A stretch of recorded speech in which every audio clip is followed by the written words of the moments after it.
Hey everyone, and welcome back to another episode of Don't Open That Door. It's me, your host Justin, back once again, and I'm joined by Nico. Nico, how you doing today, man? I feel my heart and my soul have been altered by this movie. Wow. I'm I have to also a agree. little anesthetized from a surgery, just for context. Anesthetized. And those dulcet tones you're hearing in the background belong to none other than Dan. Dan, how you doing, bro? I'm trembling from these tremors. You got tremors? Well, Please perfect. don't say that. Perfect. Please never say that again. I am trembling. You know what? You've said it all right there. Today we'll be discussing the movie Tremors. So originally released back in 1990, actually January 19th, 1990. So Oh, well, Hey, only Lamau. a couple days yeah, it's off. been what? Someone do math. 30 years 30 years. and 2 Sweet days. Jesus. From time of recording. Yeah. So not a lot to say about this movie. In terms of, cast of characters, we've got Kevin Bacon starring as Val McKee, Fred Ward as Earl Bassett. We've got Reba McEntire as Heather Gummer, Michael Gross as Burt Gummer, and I always have to give a shout out to one of my personal favorite actors, Victor Wong as Walter Chang. Might know him from Big Trouble in Little China, and he's worked with John Carpenter on a few flicks. So yeah, Quite a few, I think. he has. This is the story of a group of people living in Perfection, Nevada. Based on the sign outside of the town, it says there are 14 people living in Perfection. We see Val. Isn't that just the cutest thing you ever seen? You gosh darn. So we've got Val The and Earl joke is that it's not perfection. as the two kind of handymen of the town. We see them walking around. They put up fences. They do whatever needs being done. At one point in time, they're helping fix a ship machine. Oh, I'm sorry. Pardon my French. What would you call that? What's that machine, Dan? You might know about this. Where Why they would I Why know would he about know this? about shit machines? What? What are you trying to say about my man Stan over here? Yeah. I when take you flush offense a to that. toilet, when you flush the toilet and the shit comes out. thanks. Dan's knowledgeable Why about is plumbing. this in his bailiwick? Why is this the area of his expertise? We got to stop using the word bailiwick. So You sound like both a hater and just You sound I like don't a even shit know, machine. man. oh my god, Shit machine. Get the fuck out of here. the peasants are in revolt here. Don't open that door. So basically, we get to see around the town. Everything looks good. It looks picturesque. Everything is as it would seem, perfection, until residents of the town start mysteriously dying. Their murderer nowhere to be seen. perfect now, is it? Well, it's actually not, and I'm glad you said that. As we slowly begin to realize that the people of the town are being hunted down by underground worms. And I mean worms spelled WYRM. They propel through the sand using silica-like, I don't know if you would call it tentacles or feelers. We go now to our resident Cilia or something? insectologist, Nico. Nico, what is that referred to as? Bro, I'm a little salty that you called me the insect expert because I have entomophobia. I thought you were going to say like English, linguistics. Wait, how does linguistics relate to insects? What? It relates. Is there some unknown field of No, he's study that talking I'm about just not aware he's talking about the of? origin of the words, right? Or like how to pronounce a word, or like He's talking about the body part on the worm, my guy. All right, bro. That's a word. What word is the body part? Well, I'm actually glad Oh for God. for that little bit of discussion, because once Val and Earl kind of discover some bodies, the townspeople have a discussion to try and figure out exactly what's going on Beautiful segue. and who could possibly be committing these murders, and we see that they maybe think it's a psycho killer, but it's not. It's actually a giant worm. So Val and Earl, they end up getting chased down by one, and it actually kills itself, ramming itself into concrete. Now, it's very good to note that they never tried this technique ever again. Make that point. Wait, Um, oh yeah, my well, God, yeah, they did. don't. Yeah, they do. No, they never take it back to that wall. Well, not to that particular wall, but I mean, they do the same technique at the end. They do, and we'll get to that. But I just feel like the wall was closer to town. So, Are you saying Trump is right? I mean, it wasn't the wall above ground that saved us, but the one underground. Oh shit! So World War One. Oh god, flashbacks! Not again! when they go back to the town, they also meet up with the resident seismologist. What's her name, Nico? Were you paying attention? I mean, yes, Rhonda. but not that much. Well done, Mindy? Dan. It was Rhonda Lebec. So she's the, grad student up there, and she's getting some weird readings. Eventually they piece together, that these killer worms are out there, and that's when the worms just start to attack. They go full on aggro. You make any kind of vibration. You ever walk on the floor, and they Yes. will send their proboscis, Do I need to get an adult? serpentine appendage. What? They what? take their tongue, lick you all over, and drag you underground. Is this an adult Oh, podcast now? At least buy a lady dinner first. Jesus, fuck. So they do that, and eventually, multiple people in the town die. And it's at this point in time we're introduced to the resident First Amendment supporters. Come on. And I'm sure it's your favorite character, Nico. Heather Gummer and Bert Gummer. First These Amendment guys are supporters? packing Actually, elephant guns, Second machine Amendment guns. supporters? you definitely Wow. said First and meant Second Amendment. Well, you know what? He actually does support the First Amendment, but God damn it, I probably was does talking too. about Goddamn the second. American. Wow. Aside from me needing to go reread the Constitution, yeah, there's some gun nuts here, and they end up lacing a graboid, which is what they end up calling the creatures. Amazingly, not just big fucking worms. Yeah. Well, they got to have a name, right? So, Yeah. and they end up outwitting and killing the rest of the graboids with the Just use of barely. explosives, tactics, and good old country ingenuity. I'm not sure you could call this tactics, man. So yeah, I guess kind of to, start off with, let's go ahead and say what we got to say. You think this was a good movie? I'm going to start with you, Dan, as I feel like you have a non-hateful voice. No, thanks. Good movie? Yeah, I liked it. I thought it was a great movie. It was entertaining. It was enjoyable. Yeah, I loved it. Perfect.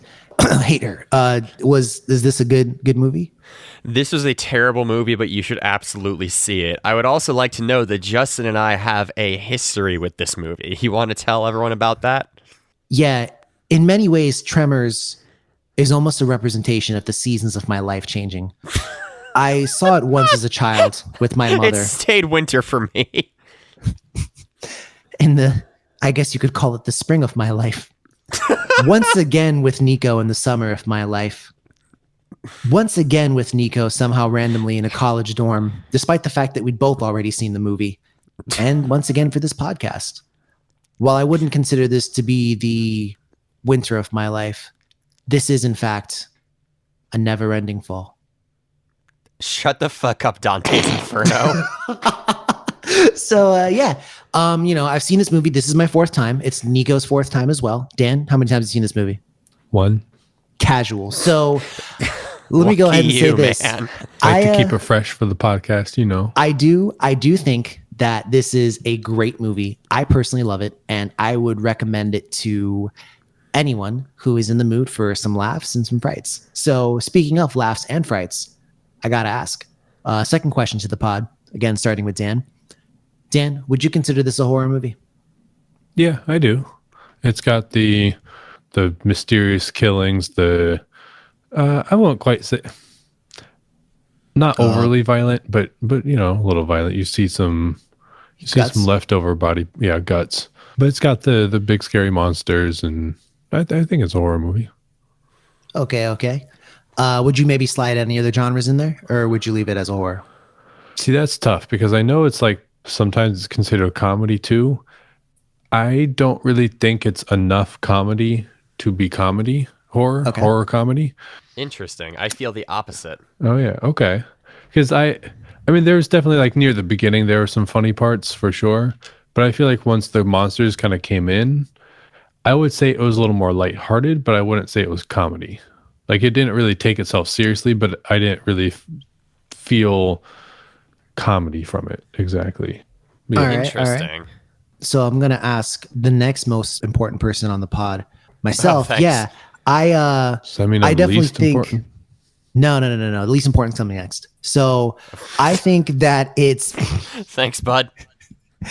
I think that it is a horror movie. I agree largely with Dan. And kind of reading up on the history of this movie a little bit, it did seem like maybe they wanted some action in it. And I think part of action is, a wisecrack here and there. I do think, especially the first half of the movie, really has a lot of the kind of stalker elements you would find in maybe a slasher, where, an unseen attacker, people dying, you don't know what's going on. Yes, it is sweetly juxtaposed by the cowboy notes of Kevin Bacon and the rest of the crew.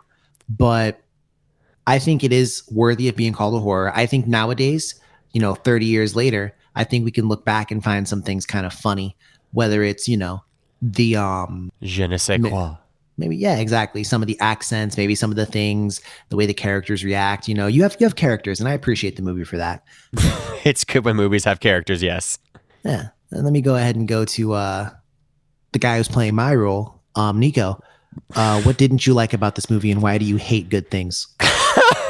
Because I'm a teacher and I do this to myself willingly. But here's what Tremors is. Tremors is what happens if you get Scooby-Doo, make it live action, run by Adult Swim, and directed by Quentin Tarantino, real strung out on cocaine. It's so cheesy, and if there is any element of that is some self-awareness, and I think there is, then it's brilliant. But I absolutely do not consider this to be a horror movie.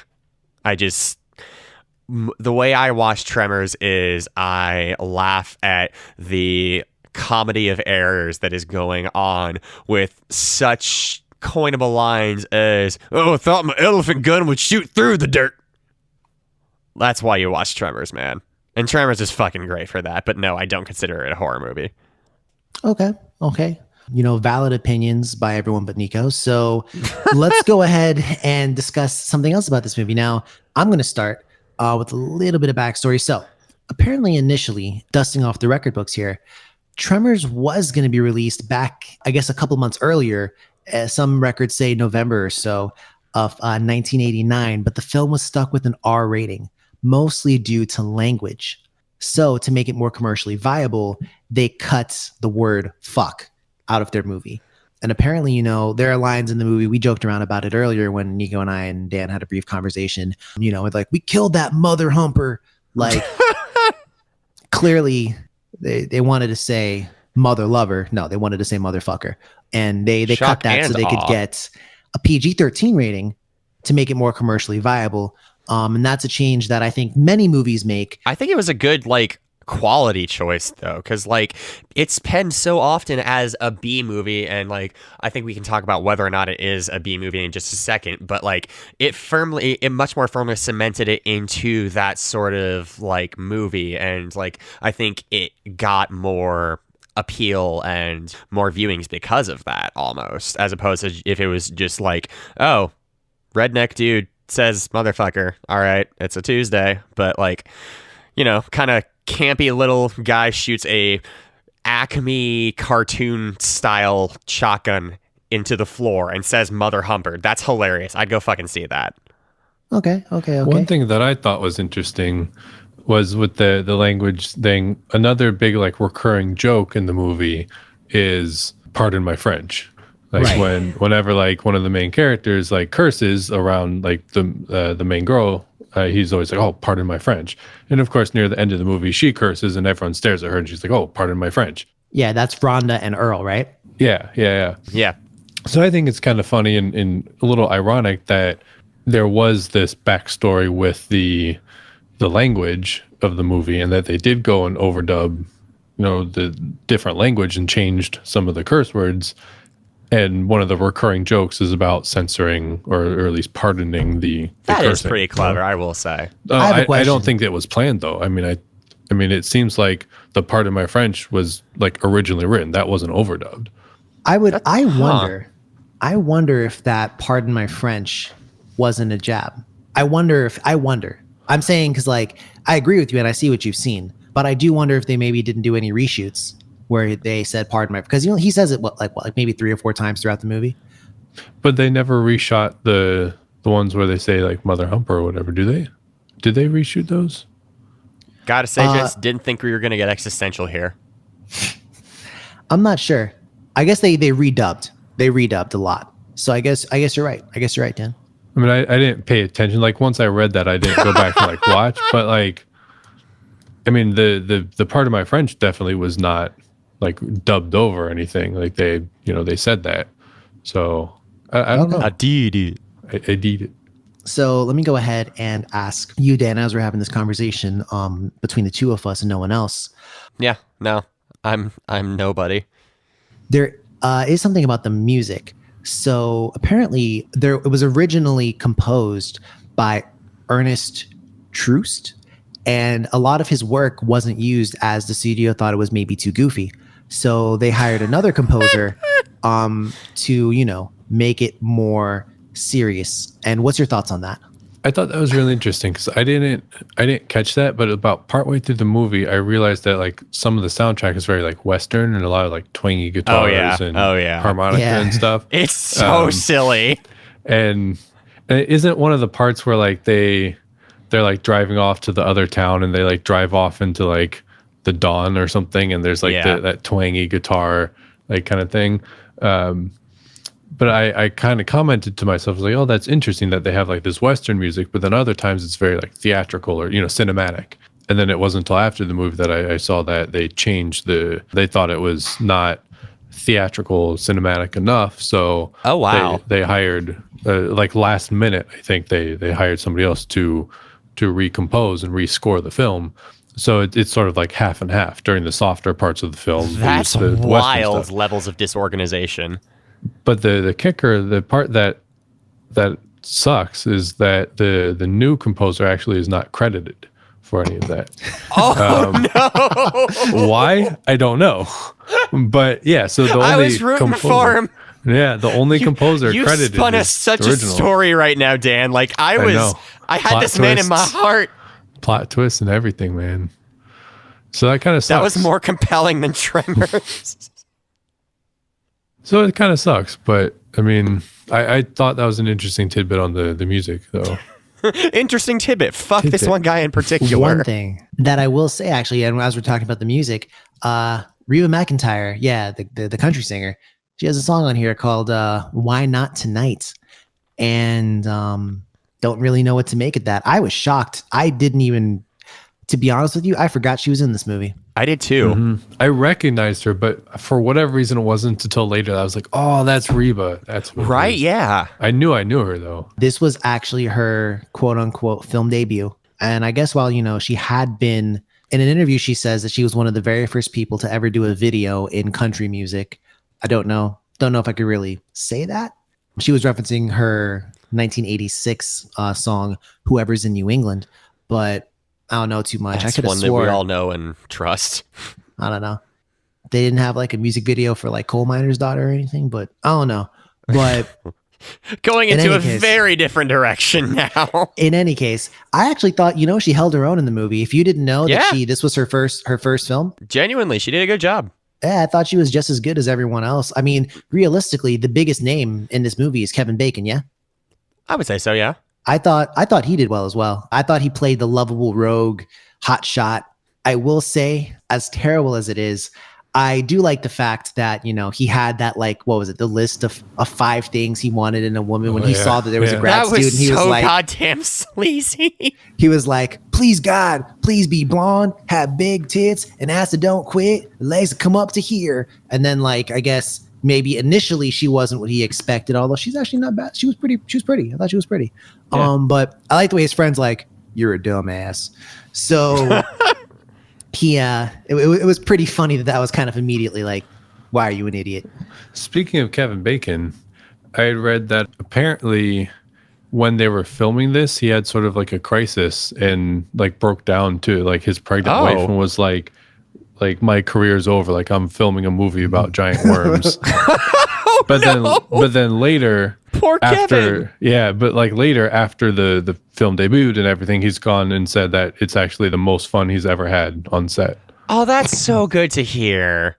You love a so- story like that with a happy ending. You do love a story like that. And you know what else you love, Nico? I think you like actual monsters and not CGIs. So I will say this. I do.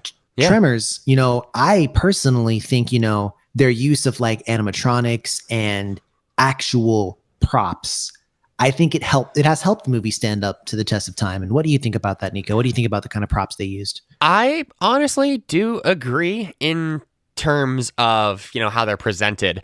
One thing that I think does unfortunately detract from it is it's kind of clashing with the rest of the like silly backdrop. Like if they had this taken place at night, I think it would have been a much more, or like more consistently at night, I should say, it would be a much stronger candidate in the horror category, at least for me. But like every time I saw it, I was just, it was amusing. And in those moments, like I did enjoy it. It wasn't scary to me, but it was well done. And, comparing it to one of its contemporaries, or maybe not a contemporary, but something that came out a little earlier, we have like, John Carpenter's The Thing, which has some of the best animatronics. So it is a little hard to live up to that. But I think if they took some of the cues from like mood lighting and atmosphere in general, just like aesthetics from The Thing, I think it would have been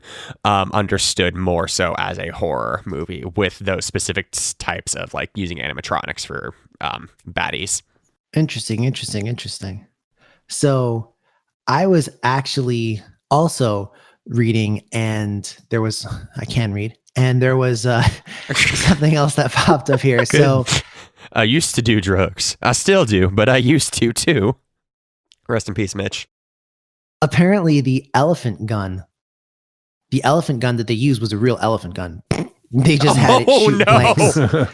But they apparently rented an actual elephant gun from like a private collector. You can rent an elephant? What world do we live? Why? This is why? Could. I don't know. Maybe. I don't know. Can you still maybe? I think if you've got a license. You know what? I've got a VPN going. I'm searching this up. So while he gets tracked down by the FBI, I will say that, I think if you've got a license and somebody allows you to use it, it's much the same kind of category as being at a firing range, especially because this is for a movie. Movies get a ton of privileges, and they knew it was loaded and shooting blanks. Yeah. So, Okay, so this is kind of fucked up. The first 4 or 5 things that come up is where to rent an elephant, how much does it cost to rent an elephant for a day, and renting an elephant for your wedding is cruel and dangerous. So now I'm just thinking like, God, the context for this is sad. But yeah, apparently you can rent guns, so I assume you can rent an elephant gun. What a fucking elephant cost? Hold on. Let's get those figures. Okay. We should get an elephant for a day. Boys from the lab. Okay. April 12th, 2005, article from New York Times says Carrie Johnson, an owner, said that one of her 5 elephants can be hired locally for about $6,500, with the cost rising depending on how distant the event is. Speaking of renting locally, the photography for this was actually taken around a place called Lone Pine, California, and then another isolated community in Darwin, California. And apparently, a lot of the crew kind of liked it because it actually reminded them a lot of what perfection the town was actually meant to be. Now, I do ask you this. Isn't that just something nice? What would you do if you were in that situation? So I know there's 3 of us. So I guess Nico, you're going to have to be the seismologist on this one. I'm clearly Kevin Bacon and Dan is Earl. So while you are questioning, I guess, your sexuality and choices in life, why don't you tell me what you would do in this situation? Who are you asking? You. I'm She questions her sexuality? Apparently I'm questioning my sexuality now. New podcast coming, by the way, guys. No, what would I do? I would get the fuck out of there as soon as the first like weird thing happened. I hate these desolate areas anyway. Like, come do this shit in a town, motherfucker. Like, you will have police and shit on you within seconds. Well, I think one of the things, right, was that I don't know if they'd really go to a town because they can't hunt properly. They seemingly can't break through concrete all that well. Oh, well, then Yeah. there you go. Solution. Bada bing, bada boom. You're gone. All right, Dan, how would you hightail it out of town, or would you? I feel like they actually, as comical as they may have sometimes been, I feel like they all made like good choices, or like choices that were realistic. Like they tried to get out of town and they couldn't. They tried to go and the road was blocked off because of the thing, so they went back. They got on horses. They tried to take horses to the next town over, and that failed too. And you punctuate that with, I thought I could shoot the dirt. To be fair to him, it was only a couple inches below the dirt, and it was mixed up and tended to dirt and not like hard dirt, because it was being like bubbled. It was like water. If somebody's swimming, you can shoot through water a little bit. Yeah, a little bit. It's not So, exactly if you have the to same. shoot through an inch or two of tossed dirt, that might be able to work. Yeah, and given that, it looked like he had 900 grain bullets, and those typically are shot Judging roughly by at my eye. 2,050 feet per second That's a lot from of an feet per elephant second. gun. If I'm remembering properly. From your experience in the savannas, No, poaching bastard. no, in the elephant killing fields. But Oh, okay. A much more healthy industry. So, I think that line was more of a reference to like, because it has like armor on it. Because when it was out, they were shooting it and it didn't really do much until like they shot it in its mouth. Yeah, it was a classic Legend of Zelda boss. Yeah, of course. You have to do the thing 3 times to actually kill it. Yeah, find its and you have weakness, to do use it the 3 item you times. got in the dungeon, Yeah, right, being guns. right. But yeah, I feel like they actually, to me, made like realistic choices, and That's fair. That's fair. like when the people with all the guns were the one thing I will say, like when they were like off in their own house before they got attacked by the monsters, like, and everyone was telling them get on the roof, I would have been like, all right, bet, let's get on the roof. Yeah. Like, obviously, there's monsters around, you see everyone else on the roof, I'd have been like, all right, let's get on the roof. But they were like, what do you mean get on the roof? Why would we get on the roof? Like, which I understand. Maybe you don't know why you get on the roof, but I would still be like, I don't know why I'm doing this, but everyone else is screaming at me to get on the roof, so I'll get on the roof. Dan, this is sheep, everyone. But, Just yep, kidding. you're damn right. You know what, though? I think I might actually like test my luck. My 6'4" ass is not going to get like... I'm not going to get defeated by a fucking worm. Like, let's fucking go, Frank, Richard, or whoever wrote Dune. dude, but no, I would say that, I probably would just try making a run for it. And because they seem to have a little bit of a, for lack of a better word, refractory period after they eat someone. So realistically, I'd go running with someone and then I'd trip them, let them fall, and I'd escape. Noted. Were you trying to run 30 miles to the next town? No, but I don't have to, because me by myself, I figure I make it out there. Eventually it'll leave me alone, as it'll hear other sounds. Like what? It's all desert. There's Like no you. other sounds. Like you, when you try Bro, to escape. after I get eaten in 2 minutes. You get yeeted?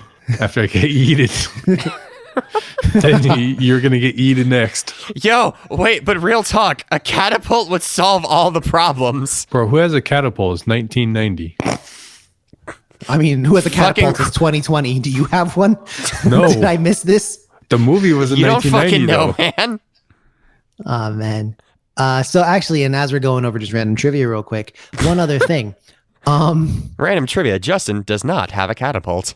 Well, actually, let's not go that far. But Well, Well, apparently the scene where Rhonda, where she gets her pants tangled up in the barbed wire and Kevin Bacon's like, you got to get out your pants. So apparently, he said it just like that too. apparently, and I did have to delve deep into this. So nothing malicious here, but they intentionally did not rehearse the scene. Like, she knew it was coming, but she never shut the fuck up. She never. They didn't fucking rehearse. No, so like everyone read the script, everyone knew like what was about to happen, but the reason why they didn't is so her response would be authentic. Oh, kind of like the chest burster thing with Alien, but like way Yeah. fucking dumber. And kind of like, Leonardo DiCaprio cutting open his hand in Django. Like, It just for the authenticity I don't know. of it. That just seemed sleazy to me, man. What? Well, no. This isn't like a, hey, you don't know this is happening. This is a, we want the reaction to be as close. Because if you do it a bunch of times, you're going to be comfortable. Yeah, I guess. Yeah, that's true. Yeah, I mean, you're right. She knew what was going on. Like, it wasn't like a that's- surprise. Hey, it wasn't. take off It your wasn't like pants, one of those like sneak scenes from like the 1970s where it's like, oh, by the way, I have a blowjob in this scene. Like, no, nothing like that. Like, it literally was like, we're just not. It's almost like, what is it? It's like the scenes in Rocky where they have their people take a legit punch so they know what it's like. And unfortunately, you can't really rehearse taking off your pants for the first time after it's the first time. See, I feel like that's smart. That's smart directing, I think, because you're right. There are certain things that when you just by nature of rehearsing it, it gets more polished and everything. So if you are trying to go for that initial kind of reaction, again, I wouldn't go so far to say like, good job for not telling someone that they take their pants off. But like, especially because she knew and everyone knew, but didn't rehearse it. Like, personally, I think that's a good directing decision. True.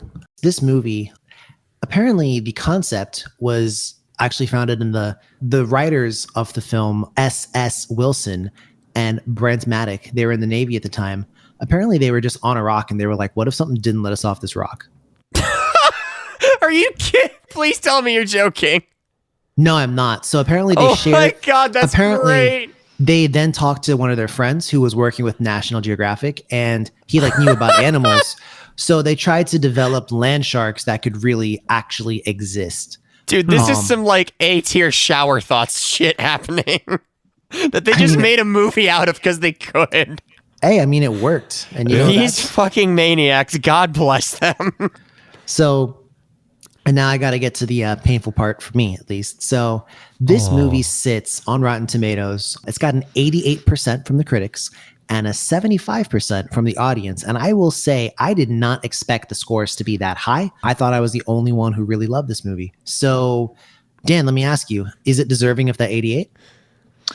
I would say not quite. I actually think it would, to me, it sits right in between the watchers and the critics. Okay. Like right around like 80, 82, something like that, I think, for me. And this kind of movie in general, are you a fan of these kinds of movies typically? Or are they a little bit too silly? I'd say so. I like them. I'm not like, they're not my favorite genre or anything, but I do enjoy watching them every once in a while. Gotcha. Nico, is that 88 high? Is it low? Is it just right? I would give it a solid like 65, but like bonus if you don't take it seriously at all to put it up to like 75. Okay. And I guess this genre of movie, how does it resonate with you? I mean, it's fun. Like, I don't hold any bad feelings towards it, despite our previous conversations about like what is horror, what isn't horror, and stuff like that. It's just a dumb fun time. Like, you know what you're getting into. It's super silly, super pseudo dramatic, and it's almost just like high comedy at some point. So like I do enjoy it, even though it is terrible. So I'm in two minds here, actually. So on a personal level, I love this movie. And if I'm being extremely critical, I would say that the 88 was maybe a little high, if I'm speaking from like maybe a neutral point of view. But me, myself, I fucking love this movie. So definitely growing up, I think I watched a lot of movies like this, the Sci-Fi Channel. They used to have, at one point in time when I was growing up, they used to have a movie like this on. They would have a new movie like I think it was like every other weekend or something like that. They'd have a new movie, and for sure, I would literally like be there with my mom every Saturday night at 9:00, 9 to 11, and we'd fucking watch one of these movies. Yeah, and that's a good time. Yeah, and I think, well, here's the thing though. So that was when we were growing up in like the early to mid 2000s, and this movie dropped in 1990. So one thing about this, and I don't know if we discussed, is this like a B movie or not? I think it is. I think it has a lot of the characteristics of a B movie. If it came out today, it would certainly be a B movie. For sure. So in that, it has lasting power. Yeah. But I do think that back then, when the movie came out, the concept was so out there and it was so wild, and they got the right people to do it. I think people who actually kind of bought into the idea. Yeah, for sure. For sure. Cool. I think it's a good time. I personally, this one is going to go down as one of my favorites, and it's got a cult following as well. So much so that they actually have a series and 4 sequels. My God. Now, I have seen all the rest of the sequels. I've seen Tremors 2, 3, 4, and 5. Really, none of the characters really come back except for Bert, and he kind of becomes the main character. But I will say this, none of them come anywhere close to this one. This is the Tremors movie that I'll always remember forever and ever from my heart. Forever and ever. So before we shut off the lights on this one, anyone have any final thoughts or anything they want to say about this movie? No, It made me want to take a shower. really. Like, Huh. yeah, I re-examined my own filth that I was generating at the time, and Wow. I felt Wow. like I was one of the people in the movie. It was very That's purifying powerful. in the worst way. Wow. Well, I can't say I got quite that reaction, but yeah, it's been good. It's been good. So yeah, that's been it from us here at Don't Open That Door. If you haven't seen this movie, maybe go check it out since we all recommended it. Please let us know your thoughts. And as always, have a great night, and please don't open that door.